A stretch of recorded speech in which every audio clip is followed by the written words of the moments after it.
दिनांक 20 नवंबर को पूजा कॉलोनी अमरावती स्थित नरहरि प्रार्थना मंदिर में प्रसिद्ध समाज सेवी बाबा राउत का 75वां जन्मदिन धूमधाम से मनाया गया, जिसमें देश विदेश के अनेक अतिथियों ने आनंद पूर्वक भाग लिया।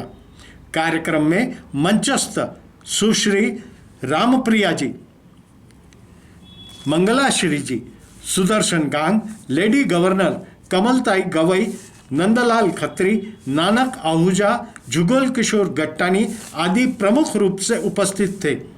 इस अवसर पर बाबा राउत द्वारा लिखित मैं निरंतर चलता रहा पुस्तक का अनावरण किया गया। सुश्री रामप्रिया जी के मंगल आशीर्वाद से शुरू कार्यक्रम में सभी ने बाबा राउत को शुभकामना देते दीर्घायुष्य स्वस्थ जीवन की कामना की। कारोबारी हम राउत परिवार पर उनका हमेशा असीम स्नेह रहा है। उनके स्वागत के लिए मैं आमंत्रित करता हूँ कि हमारे दादा नंदलाल जी खत्री का स्वागत करें। कार्यक्रम को आगे बढ़ाते हैं। हमारे बीच जाने जाते देश दरबार लिखने के लिए, पर उतने ही जाने जाते उनके मधुर वाणी के लिए, और हमारे दादा के सबसे प्रिय विद्यार्थी भी हैं। मैं उनके स्वागत के लिए आमंत्रित करता हूँ हमारी अंजुताई को।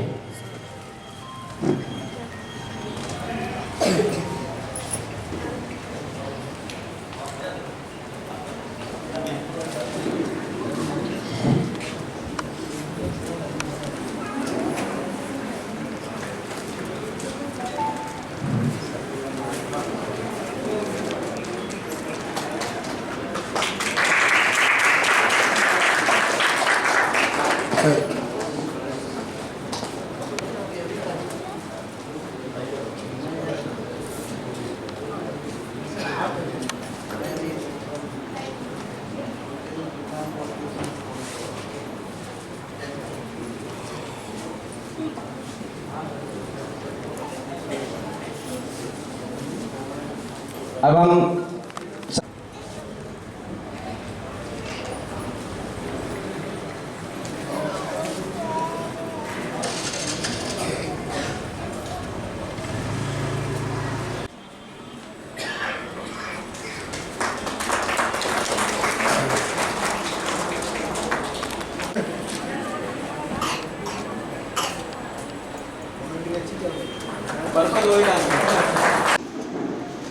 आमचे काका प्राध्यापक बाबासाहेब राऊत यांच्या 75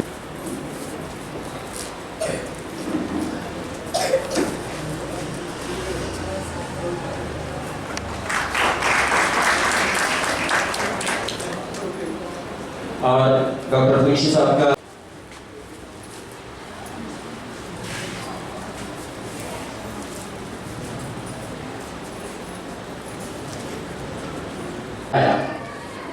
मॉन्टेसरी से लेके तो कॉलेज के डेज तक मेरे दोस्त, और मैं गर्व से कहता हूँ मेरा बेटा और मेरी भतीजी डॉक्टर सिकंदर रामानी का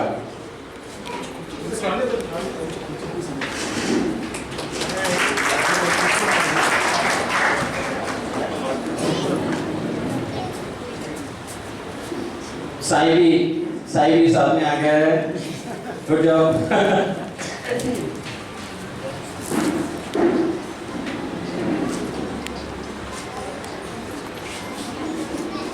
और मैं सफल उद्यमी और विश्व जागृति मिशन अमरावती मंडल के अध्यक्ष।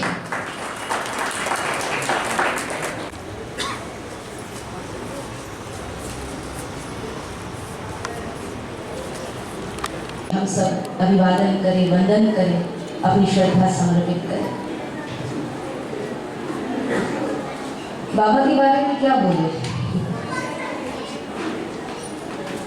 एक बात जरूर कहना चाहेंगे, लाखों शिष्य होते हैं गुरु के, लाखों ने गुरु को अपनाया, लेकिन गुरु ने कितनों को अपनाया?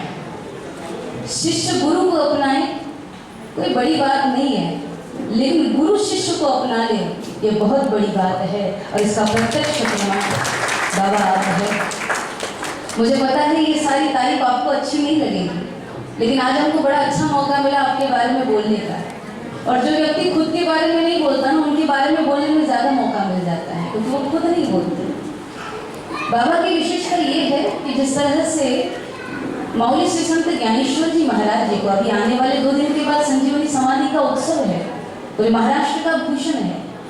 जिस तरह से माउली के लिए हर कोई माउली शब्द का ही उपयोग करता है, चाहे वो युवा हो तो वो भी ज्ञानेश्वर महाराज जी को माउली कहेंगे, और कोई वृद्ध हो तो वो भी ज्ञानेश्वर महाराज जी को माउली ही कहेंगे।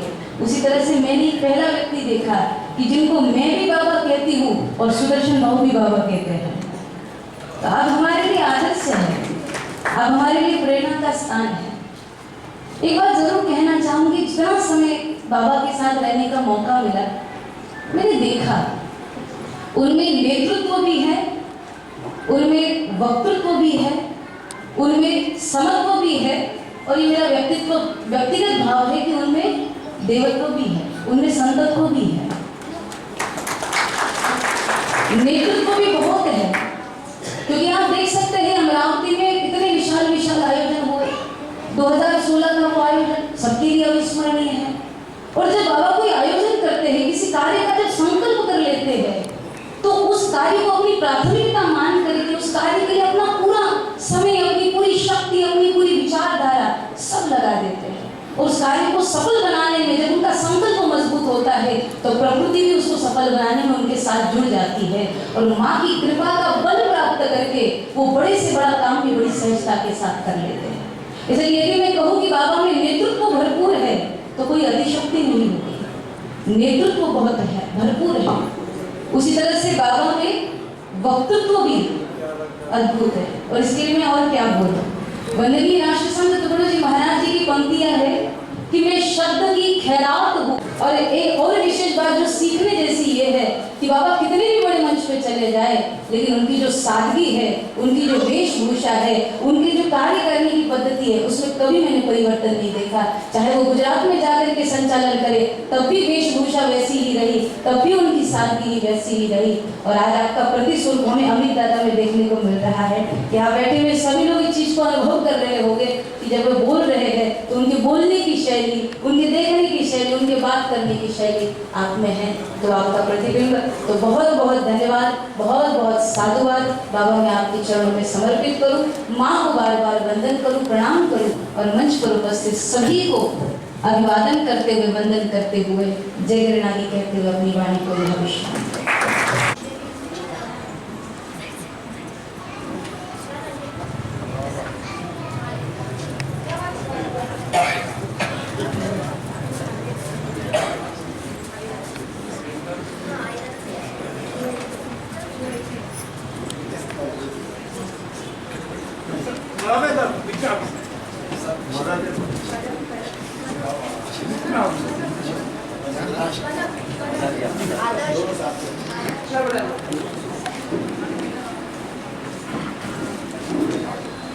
आदर्श, कनक,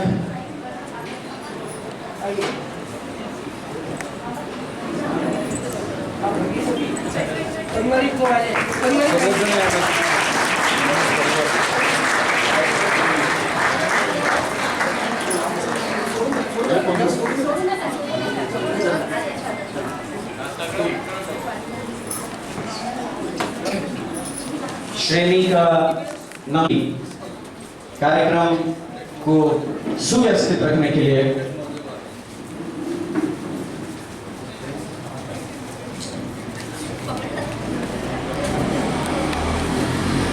सप्तरंगी हिंदी साहित्य संस्था और दादा का हिंदी से विशेष प्रेम रहा है।